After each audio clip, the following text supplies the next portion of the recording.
My people, welcome back to the channel. Welcome to Patala FC. We are within on the final day of July. It's been a great one. We became world champions this month.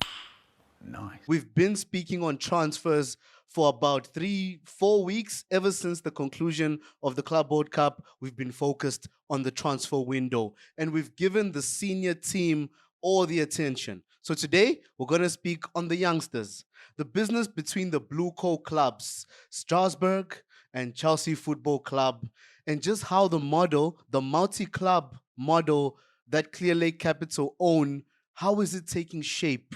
What does it look like from the outside looking in? Of course, we never really know how the politics are working out. And eventually, we might have that scenario that Crystal Palace's owners recently experienced, in which Crystal Palace were demoted into the Conference League after qualifying for the Europa League. Yeah, right now Strasbourg are in the Conference League. They're going to play Conference League. Chelsea are playing Champions League, so there are no clashes. However, Chelsea Football Club's owners, Strasbourg's owners, are keen to purchase Sporting Lisbon. And 90% of the time, Sporting Lisbon make it into Champions League positions. So those headaches might be forthcoming. Is that English? We might see those in the near future. So as we said, let's speak on the youngsters. So firstly, Matisse Omogu, who joined Chelsea on a permanent deal from Saint Etienne in France, is now a Strasbourg player permanently. So that's BlueCO negotiating with BlueCO and sending a player in the direction of Strasbourg. Another player confirmed yesterday, Ishe Samuel Smith. I haven't seen a lot of clips about this player, but I've heard great things. He's one of the bright sparks to come out of Cobham, born in Manchester, and he's 19 years old. Same age as Matisse Omogu. These are youngsters, and he's joined Strasbourg on a permanent deal worth 6.5 million. It's crazy that they can disclose a fee. Is that Todd Bowley sitting across the table with Todd Bowley? Like, bruv, how much you want? How much you want? How does that work? You get me? Other players have gone on loan. Today, we have confirmation that Ecuadorian star boy Kendry Paez will play for Strasbourg on loan. And then, of course, the player that joined Chelsea permanently and then won the Club World Cup has returned to Strasbourg on loan in Mamadou Sarr. So that's 4 players. Unless I'm missing someone, there could be another. But, I am missing one. Mike Penders, the goalkeeper, has joined Strasbourg on loan. So that's 3 loans and 2 permanent signings from Chelsea to Strasbourg. Let's think about this in terms of the model. If any of those players shine at Strasbourg the same way Andre Santos shined in France, we could easily bring them back to Chelsea and they could form part of the first team. Right now, you look at Chelsea's squad and it's stacked. So perhaps we might give it a few more windows, 2 to 3 windows before we start to call back players. But players are there on loan. So it's either you make a name in France to get sold or you make a name and you come back to Chelsea, who we would see as the senior BlueCO club. And Strasbourg fans, not to disrespect your club, actually, if we have Strasbourg fans, I would love to hear your thoughts on this occurrence and how you feel about what BlueCO are doing. Because if anything, we're sort of using Strasbourg as a development place. We should actually Do me a favor, please. familiarize ourselves with Strasbourg stadium name, which is Stade de la Maino. That's their stadium. And then I've also recently found out, actually, I had to Google this. Their academy name, their Cobham, is Racing Mutest Academy. Mutest, like Mute ST. And another piece of history, between 1981 and 1983, Arsene Wenger was the head of this academy, the head of Strasbourg's academy. That's interesting. And we know Arsene Wenger as a manager was brilliant in terms of developing talent. It's a new age, it's a new era. We understand that. So that's the BlueCO business. 5 players from Chelsea now at Strasbourg, 3 on loan. Let's see how it goes, guys. Let's see what this develops to be, if anything. And then we come back to Chelsea, 2 young strikers. I call Tyreek George a striker.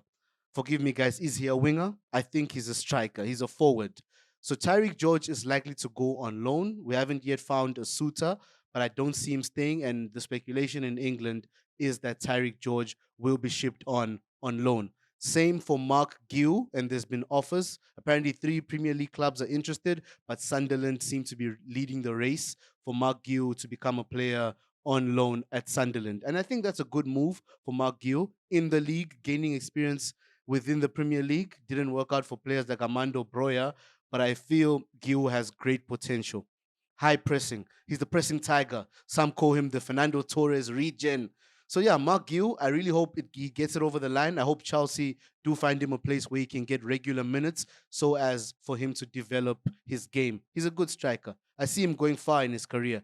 We bought him for 6 million, if I remember, from Barcelona's academy. That's a La Masia boy. You get me? And then the last one, guys, to close off, before I let y'all go. Have you guys heard this name? And actually, my nephew has this name, Jesse Derry. Do you guys know this guy? Derry, Derry, from Crystal Palace's academy, under 19 England winger, deemed the new Jack Grealish. Chelsea have signed him. He's our player. We've signed him for the under 19 setup, perhaps for the under 21 setup. Who is this guy? I won't lie, guys. I was today years old when I found out about this player. If you knew him before this, you're a bigger Chelsea fan than I am. You get me? So, Jesse Derry, another addition to a stacked Cobham system. We spoke this week. Though the player's not at Cobham, Dastan Satpayev, young striker. You know, we have young talent. Of course, Ibrahim Rabaj, Matisse Eboué, the biggest names in the academy right now that are swirling. We add another in Jesse Derry. And what are we doing? Are these players set to play for Chelsea one day? Are these players meant to give us better marketing in the football space? I don't know. Are we producing players that can eventually play in the Premier League, in La Liga, in the Serie A, in the Bundesliga? Are we just trying to get sell on value? I love our recruitment team. I respect what they've done. You look at the first team and it's amazing. But I hope we're not killing any careers. I hope we're not slowing down certain players.